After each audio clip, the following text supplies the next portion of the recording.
My name is Annabelle Tsihai. I'm an undergraduate physics student at the University of the Fraser Valley. So I'm Afia Raja and I am assistant professor at the School of Land Use and Environmental Change. My name is Tamanna Baines. I am a Bachelor of Science student at the University of the Fraser Valley. I am also VP Finance for UFV WEST. My name is Isabel St. Martin. I'm a physics and biology student at UFV and a co-founder and president of UFV WEST. My name is Molly Stevens-Franco, and I am the VP Communications for UFV WEST this year. And I'm also a fourth-year biology major, kinesiology minor at UFV. My name is Dr. Jillian Hatfield, and I'm a faculty member in the School of Kinesiology at the University of the Fraser Valley. Hi, my name is Chessa. I'm a student at UFV pursuing my Bachelor of Science, and I'm also an executive member of WEST. My name is Erin, and I'm a Bachelor of Science graduate from the University of the Fraser Valley, and I am now a student at UBC working on my Master of Public Health degree.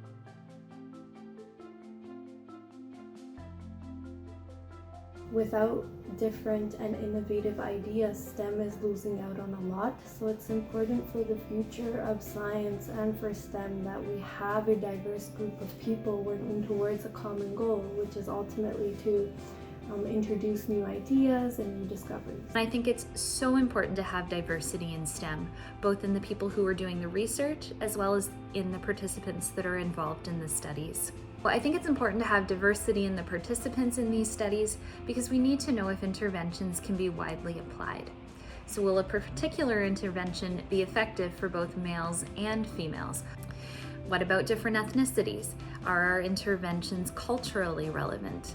So if we're only studying one participant group, which historically has been white males, then our research findings can really only be applied to that population.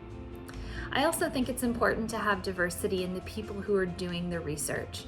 It helps with knowledge translation to a wider audience so that more people can benefit from this research.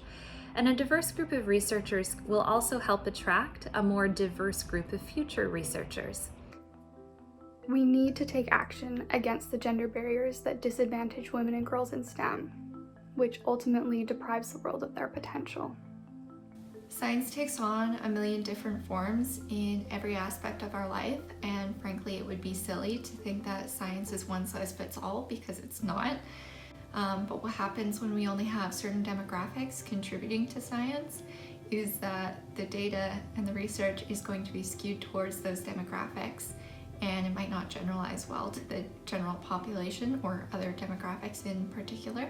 That's why it's really important to have diverse perspectives involved in research and problem solving so that we make sure that the science is inclusive for everybody. The more diverse we have STEM fields, the more young people can see themselves represented in that field, and the more they'll feel supported and empowered to seek out that education or those careers. For me, I started my degree in the Bachelor of Arts program, and I didn't even take grade 12 sciences because I thought that there was nothing that I wanted to do in science. I didn't know what career I could get. I don't know, I wasn't interested. It wasn't on my mind as an option for me. Science wasn't an option for me. And this might have been because I didn't have any strong role models for me in the sciences. It's the diversity around us that we see in languages, in cuisines, in entertainment, in every walk of life. You can experience that diversity. And it's best to embrace this diversity and be all inclusive in what you do.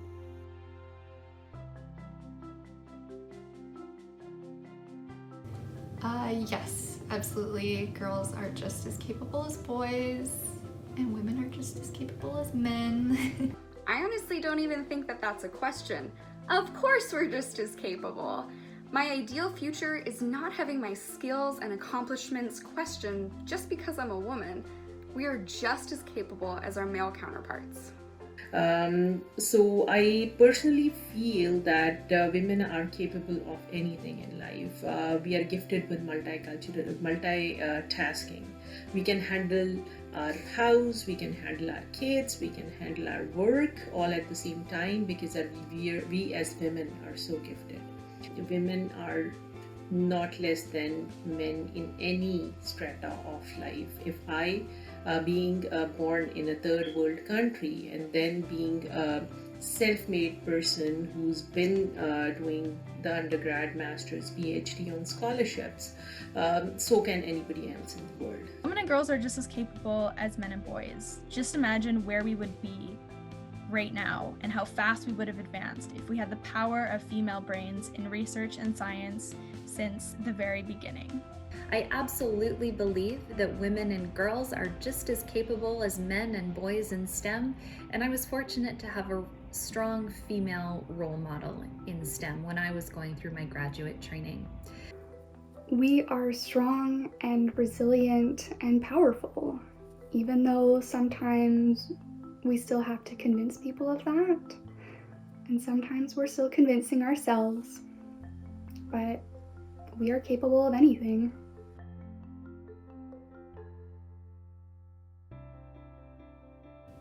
I say you can do whatever you want in life, but step one is believing that you can do it, which is why it's so important that we do have strong female role models who are passionate about STEM, advocating for women's place in STEM so that those girls, the young girls who are going to be the next wave of scientists, see that as a career option for themselves and can picture themselves doing it too.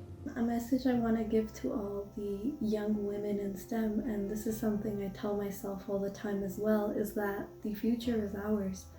If we want to overcome this gender barrier in STEM, we have to keep working hard, we have to keep acknowledging and celebrating all of the wonderful achievements by women in STEM. And if we continue working together, then we can indeed make the future ours. Just my message to the young girls over there is be consistent. Identify your strengths and work on them. Everybody in the world is born with their own strengths, and it's just that you have to identify them and work on them. So be consistent, working on them, and there's nothing stopping you. I would say if you're passionate about it, pursue it. This is not necessarily an easy field, and you like many other people will doubt your capabilities because you may not understand things right away, and not every area is going to be easy for you. In particular, I've struggled with physics, but that doesn't mean I can be a scientist. There are people who share the same interests as you and are doing amazing things in research.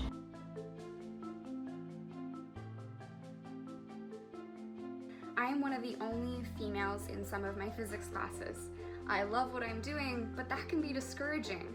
So for me, a future of inclusivity and more gender diversity looks like more women in the classroom, more female professors, more female department heads, more women in these positions. We need female scientists.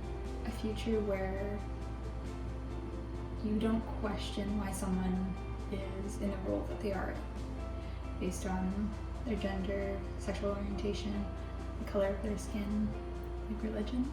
An inclusive future looks like diversity in both the people who are doing the STEM research as well as in the participant populations that are being studied. So the more diversity we have in these fields, the more people will be able to see themselves in these roles in the future.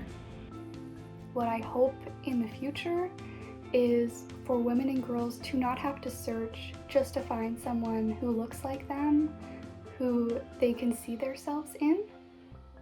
I hope that they never know the feeling of being the only woman in the room. And ultimately, I just hope that they know STEM is a place where they belong. We need to include women and girls in the conversation, in every conversation, because we have something to say and we deserve to be heard.